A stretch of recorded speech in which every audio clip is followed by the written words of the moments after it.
Hello and welcome to Bored and Confused, where I review shows based on two criteria. One, was I bored? Two, was I confused? Today's show is Punch, playing at Manhattan Theater Club's Friedman Theater. Now before I get into it, please remember to like, comment, and subscribe. It really helps me grow this channel, which allows me to see more theater and make more of these videos so that we can talk about everything that's going on in the world of New York theater.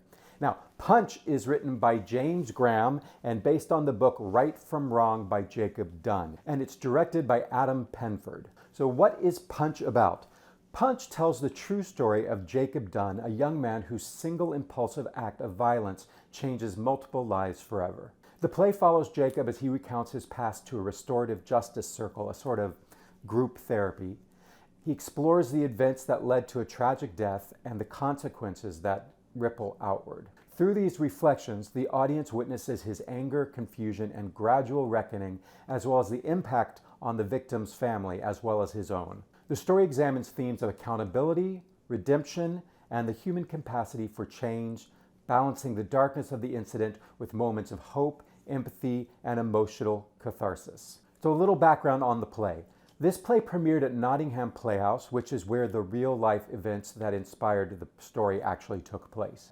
It then had a run at the Old Vic in London, and now it's heading to the West End for a strictly limited 10-week engagement at the Apollo Theater from September 22nd till November 29th.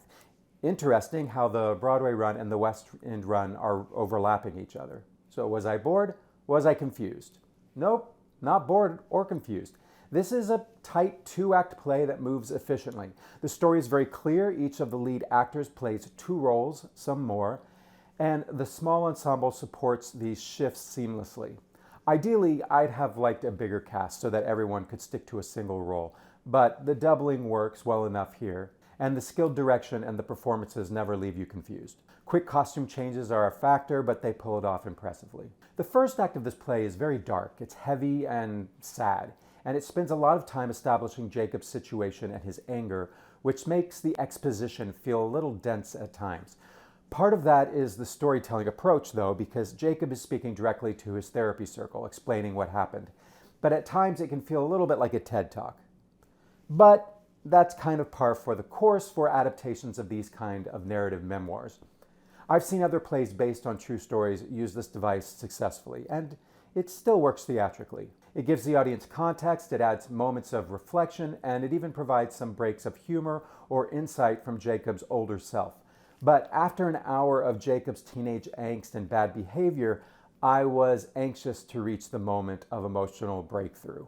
The second act is unquestionably stronger. It's when we finally see the meeting between the victim's family and Jacob, the moment that the story has been building towards. And emotionally, it lands, but it's not the kind of explosive all characters at the dinner table scene that some plays build tension towards. That said, the writing, direction, and performances carry the weight beautifully, making the second act much more dynamic and emotionally satisfying. Some of the storytelling can feel a little heavy-handed at times, almost like it's preaching to the choir, but I get why. For a younger audience or anyone who's new to these kind of stories, it may be necessary to drive the points home about consequences and to teach them about restorative justice. Now, the performances all around are excellent. Will Harrison is compelling as Jacob, and Camilla Cano Flavia has a dual role playing both his love interest and the restorative justice facilitator, which she handles seamlessly.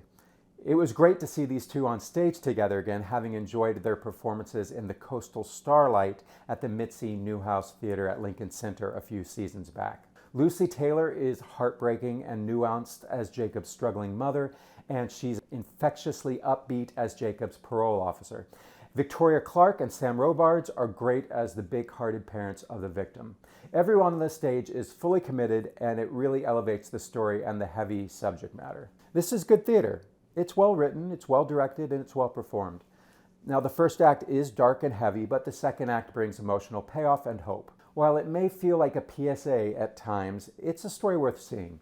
If the subject matter interests you, or if you want to see these talented Broadway actors in action, definitely make your way over to the Samuel J. Friedman Theater for Punch. And talking about the Friedman, it is one of my favorite houses. It's very intimate, with a mezzanine that has a great rake so everyone has a really good view of the stage. So where can you score some discount tickets? Well, I shall tell you. MTC has an under 35 program where you can get $30 tickets. They're also offering free tickets to current NYC college students through the college grant program. So if you're a college student in NYC, go see Punch for free. I mean, absolutely take advantage of that. There's also 104 cancellation rush tickets that are available on the Telecharge Rush ticket site.